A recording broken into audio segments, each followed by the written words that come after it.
Paps, part 2 nung vlog natin sa JBL Muñoz. Enjoy!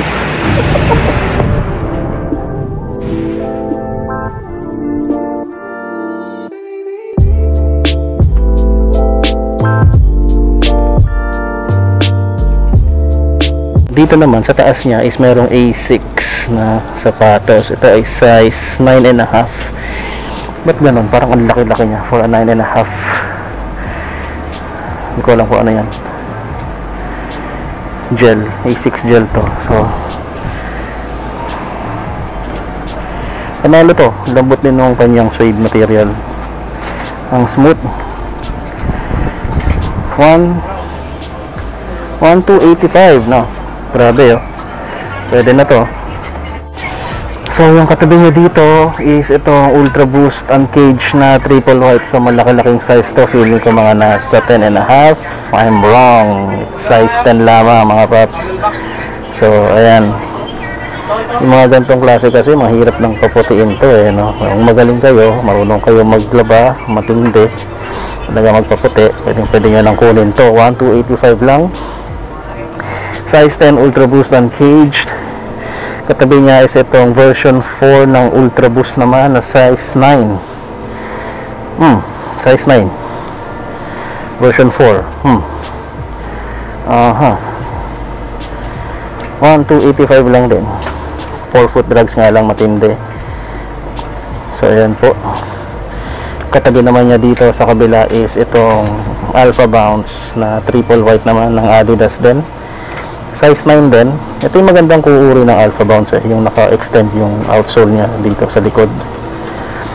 Kaso yun nga, kailangan lang din na matinding linisan dito. Ayan to. Pudpud na rin medyo, no? Pinantak po talaga. 1,285. Size 9 Alpha Bounce.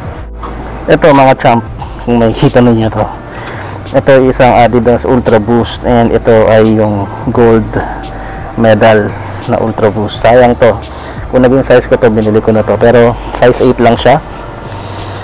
Ganda eh, oh. Ultra Boost, tapos leather yung cage. Panalong panalo, no? Sayang talaga. Gusto ko to kasi yung leather materials niya is premium eh. Tapos waxed yung laces niya. Yun nga, dahil lang dyan, tsaka dito. Mas naging super angas itong sapatos na to. 1,285 lang din, no? 4 foot drags nga lang. Hindi naman ganun ka-visible kasi nakikita nyo pa yung mga patterns na yan dyan. Pinanlakad lang to mga champ. So kunin nyo na to kung kasya to sa inyo. O bibiling ko ba? Tingnan nyo. So dito sa taas is meron tayo nakita na posible nyo malampasan to. Tangang tingkad eh. Ang tawag mo dito? Jordan Future. Size 10. Tingkay nga lang talaga ng kulay. Panalo to, oh. Buo, oh. Nakikita nyo sa lace tip niyan, may Jumpman yan eh. Tignan nyo. Oh, diba? Kita nyo ba? May Jumpman yan eh. Tapos Jumpman dito sa dila.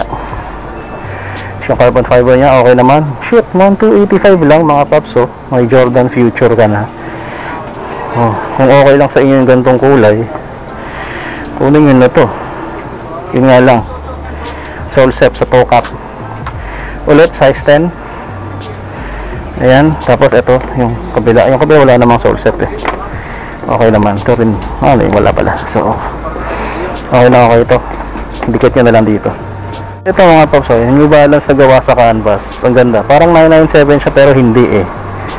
Oops, taga. Size 8.5 po. Ito. Ganda na ito, gum sole pa oh. Manis oh.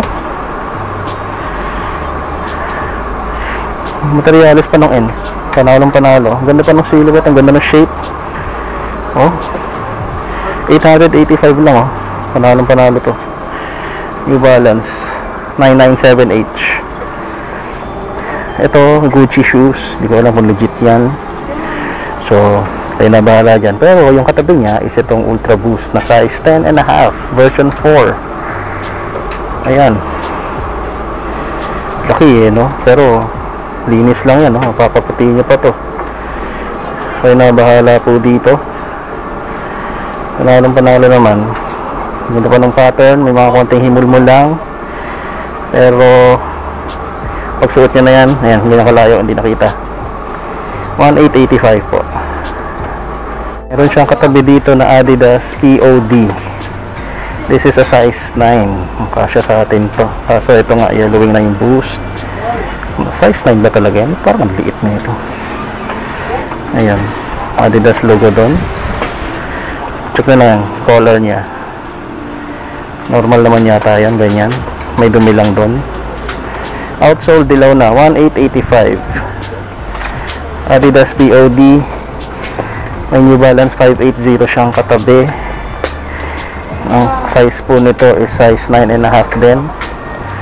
Okay naman to. Kaso sama na ako, ayaw ko na model ng 580 eh. Overplayed na. So, ayan.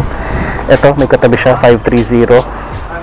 Ang South Beach, no? Malaki-laki yung size nito. Size 10.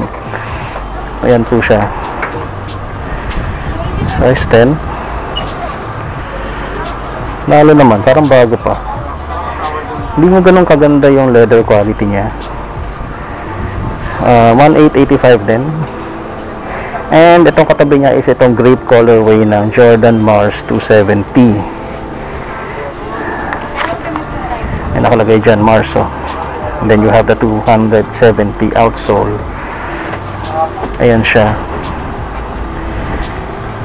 Ganda yung pagkakabulo ng Jumpman. Air Jordan sa likod nakalagay. Ayan, 270. Check natin yung kanyang size. So size 9 mga sir.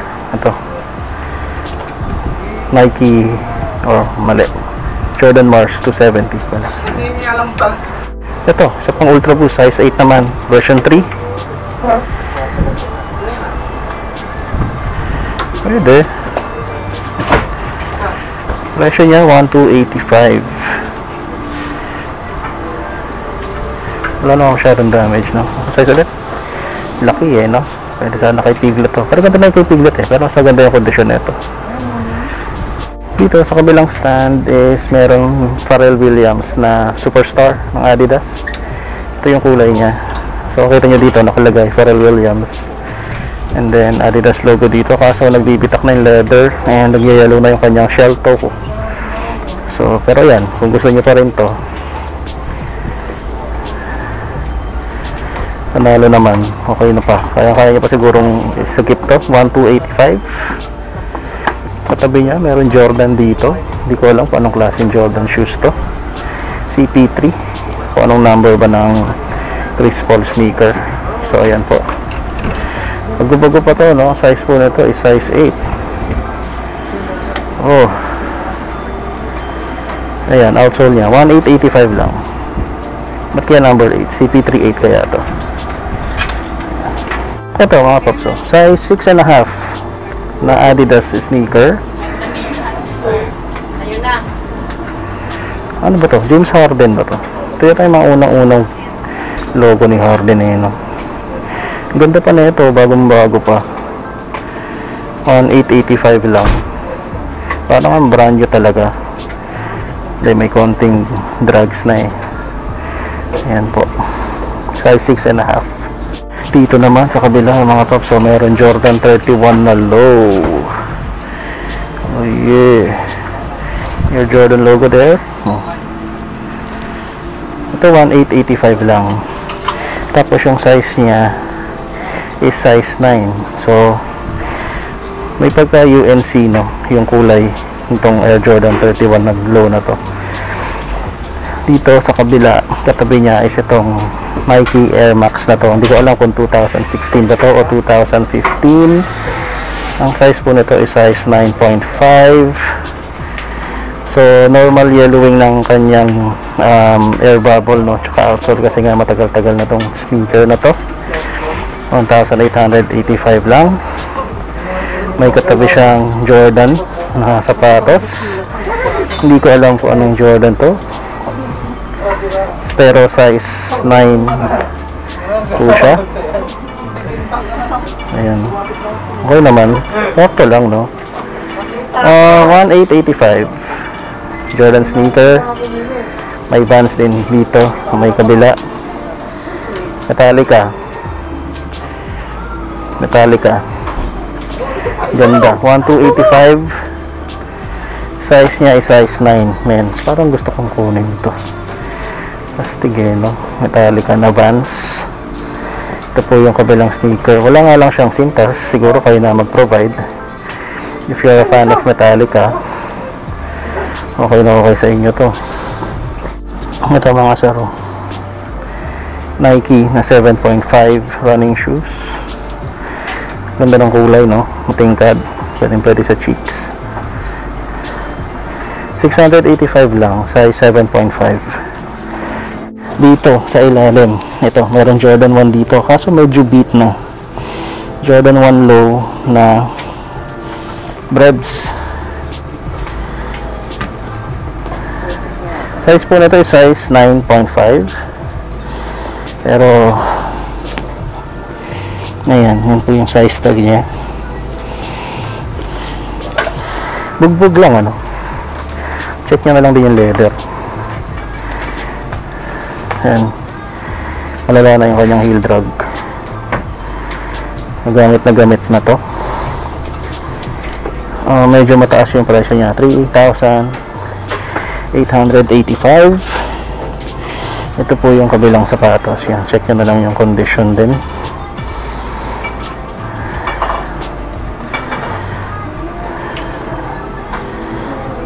Ayan.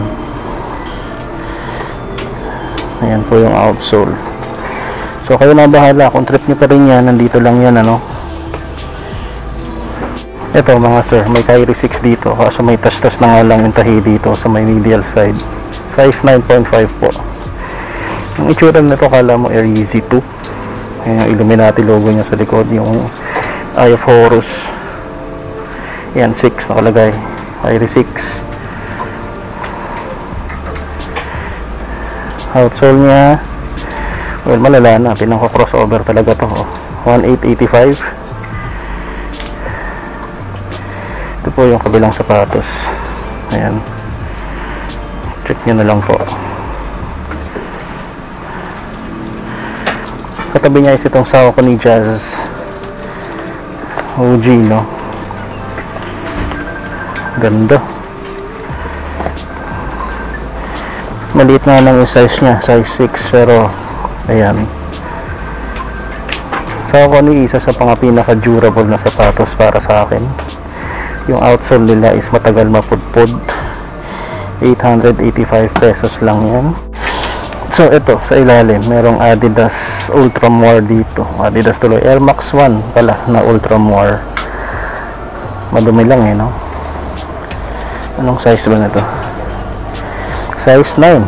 Panalo to, oh. Sayang, oh. Medyo madumi lang talaga. So ayan siya. Ito, tapos itong part na to ng Durabox medyo nagbabakbak na. 885 lang.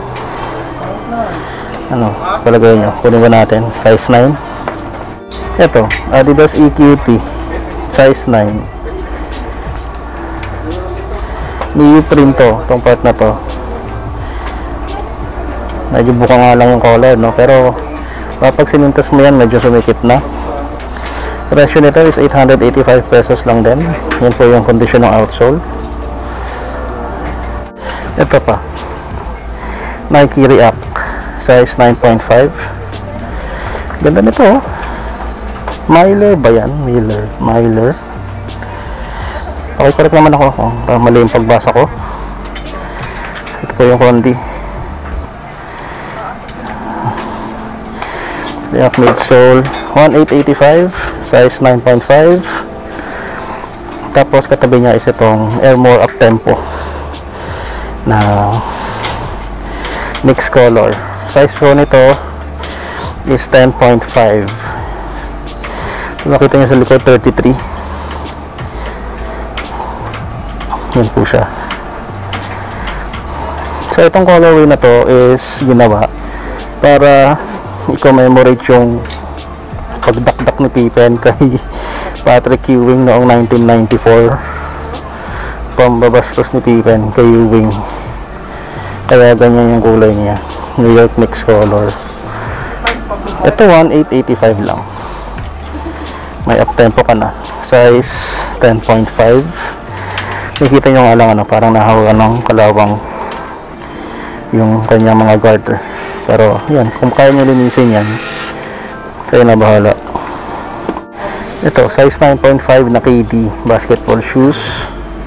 Hindi ko lang alam kung anong number ng KD ito. KD 11. Ayan. Yun lang. Nagasgas tong part na to. Ayan o. Ano kalagay dyan? Nike React Zoom. May React midsole din pala to. Ito. Okay. Ano ko lang malaman yan. Outsole niya ito. 1885. Again, size 9.5. KD 11. Ito mga paps, napakabihira sa ukay-ukay na ito mga gantong klaseng sapatos. Zoom Lebron 5 na low. Grabe ito. Ang size nito is size 9. So lumang logo pa ni Lebron James yung makikita mo dito. Ito mga paps, na nilaw na lang, no, since matagal-tagal na, tapos may separation na siya dito. Yung pinaka outsole niya is naghihiwalay na, pero ayan yung dating logo ni Lebron. Ang presyo nito is 1285 na lang kasi nga may sole separation siya. Yung kabila, ito mukhang okay naman, wala naman akong nararamdamang separation dito, malapit na. Pero ayan nga, color niya okay naman, ano, slide na, wala rin problema. Outsole na wala na yung dito, so meron yan dapat eh. Wala na rin dito. So wala na pala yung outsole part dito sa may huli, sa may bandang heel. Pero yan, 1285, Lebron 5 low, size 9. Katabi niya, ito makulit to, collaboration ng Reebok and Kool-Aid. Oh yeah, ang kulit na ito. Ang dami rin sintas, doble-doble. Medyo magulo. Check natin yung size. Size 10 po. Mahilig kayo sa orange shoes, collab Reebok tsaka Kool-Aid. Yan, may mga Kool-Aid mukha dito sa gilid. Ayan siya. And that is 885 lang. So 8 yun nakalagay dito. So Kool-Aid yan, magkadugtong. Ayan, astig. Size 10. Ito meron dito, size 9.5 yata ito, Vans Old School. Asti, size 10, malaki-laki pala. Wala pa naman ako nakikita ang separation, konti lang banda dito. Ayan,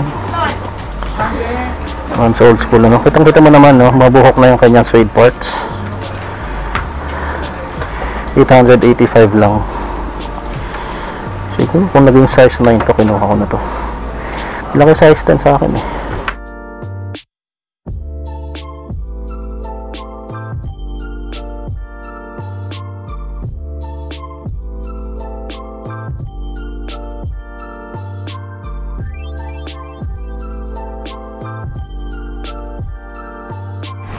Ito mga saro, yung design na ganyan, yung crack leather, pero ito Janoski Max, size 9.5. Familiar ba kayo dito sa Janoski Max na to? 1285. Nike Air Flight 89, gray, black and white colorway po, size 9.5.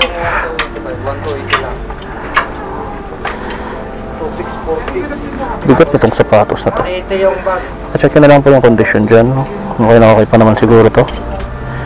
Linis na lang ito, may mga testes lang. Okay pa, outsole niya, ayan, 1885 po.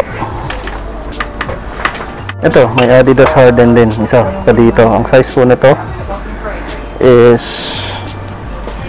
size 10 ba? Hindi, size 8.5, sorry. Size 8.5 na Harden Adidas. Ito medyo okay pa, no? Bago-bago pa, kahit yung color, tingnan nyo, kapal. 1885.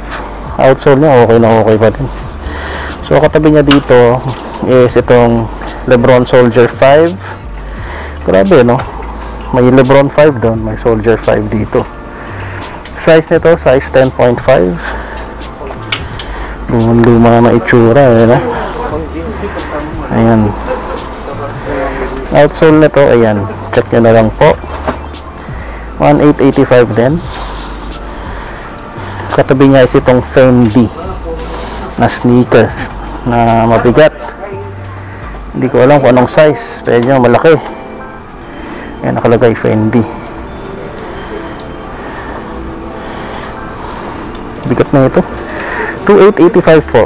Ayan po itsura ng outsole niya. Katabi niya dito sa kabila is itong React 270. Kayo na rin po bahala ang musika dito sa sapatos na to. Ang size po niya is size 7. Medyo matigas pero ayan, ito meron po siyang katabing Jordan 3 na parang Joker colorway, size 6Y. Yellow na lang yung toe cap niya. Tsaka ito may paint chips. Hindi po crumbling midsole yan ha. Paint chips lang po, meaning pwede nyo pa siyang i-repaint. 885 na lang, mura na. Ito po Nike Air Presto. Hindi ko alam kung anong size nito, 8.5 or 9, mga ganong range. Pero maganda to kasi Flyknit Presto ito.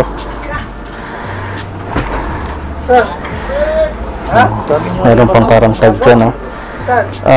1285. Ayan. Katabi niya dito is itong Nike React. Ano ba to? Sec 2 o Ser 2? Kalimutan ko. Ang size na to is size 10.5. Ganda ng mga materyales na ginamit dito. Ito, meron pa parang horsehair. Ayan. Medyo may pudpud na nga lang talaga. Ayan.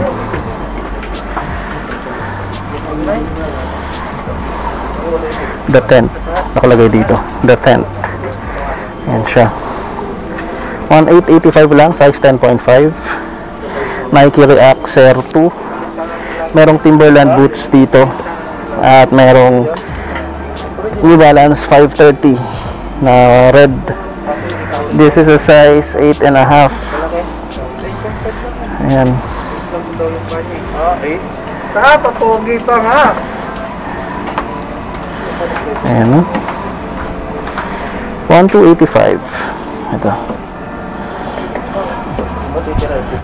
Ito pa pala, size 9.5 to, na Air Max 95. Napaka neutral ng kulay, ang ganda eh. 3M sa likod. Panalo to, oh. Huli. Butter din yung side dito, oh. Ano naman mga sir, oh. Oh yeah, panalo. Lambot. 885 lang. Ano ba? Kunin na ba natin to? Sure. Ito, meron pang Puma dito, RSX size 9.5.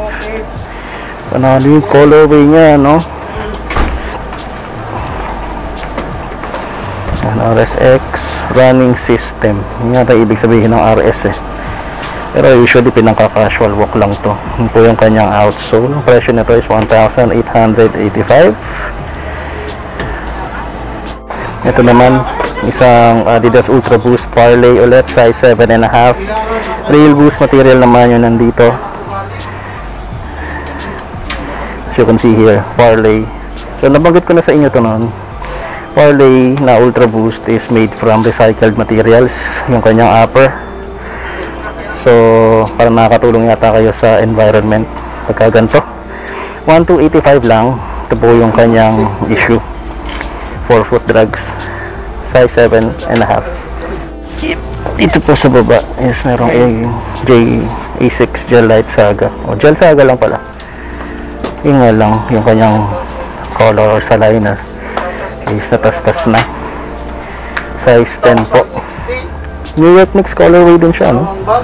May yung dalawang to. Oh yeah. Next colors 685 lang, size 10. Kung hindi naman kayo masyadong maselan, okay lang sa inyo yan. Mura na to. Linisan nyo na lang. Ito mga champo, first time ko makakita ng ganitong klase ng Air Max 90. parang panghugas din ng plato. Tapos see-through pa siya. Size po nito is size 10. Wala nga lang siyang insole. 1,285. Yan. Dito sa ilalim meron ding Jordan flight shoe dito. Hindi ko alam yung exact name nitong sapatos, pero yan na yun, size 9.5. Yellow na yung nets and yung kanyang toe cap.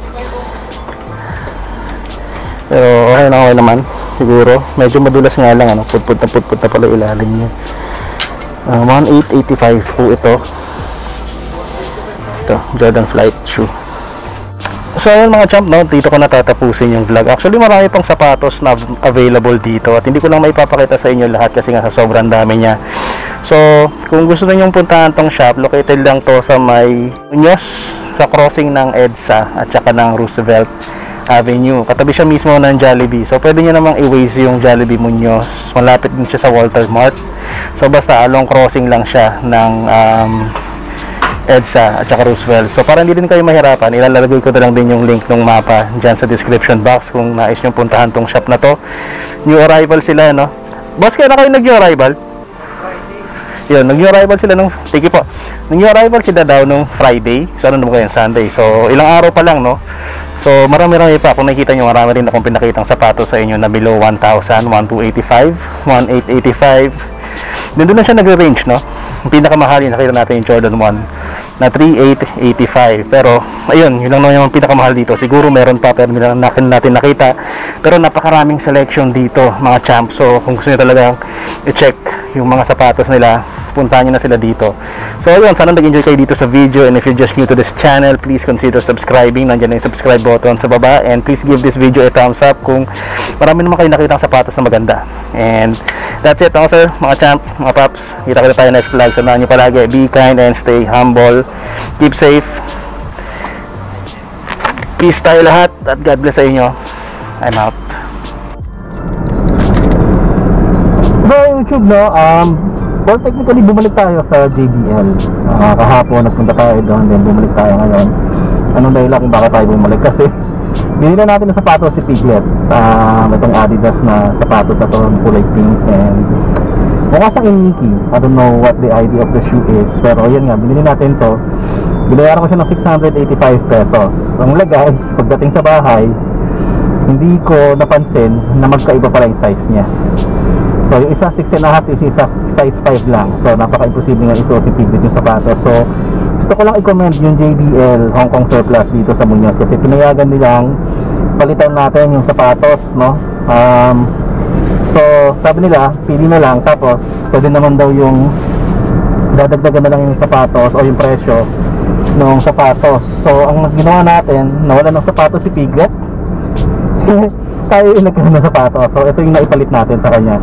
Ito yung Air Max 95 na to, na monotone, no? White, gray, and black lang. So ayun, size 9.5 to. Ang presyo nito is 885 lang. Hindi ko alam kung bakit ganun kababa yung presyo niya. Wala naman ako nakikitang kahit anong diferensya dito sa sapatos na to, no? Aside from dito yung sa suede, malambot pa rin naman, pero parang medyo nagbubuhok-buhok na. Sintas niya okay, may insole naman. So I don't know what the problem is, kung bakit 885 lang nila pre-measure to. Pero ano ba sa tingin nyo? Still ba to o hindi? So yun lang for share sa inyo. Thank you so much JBL Hong Kong Surplus. Shoutout sa inyo, sa mga tao dyan kay Ma'am Lovely. God bless sa inyo and more power.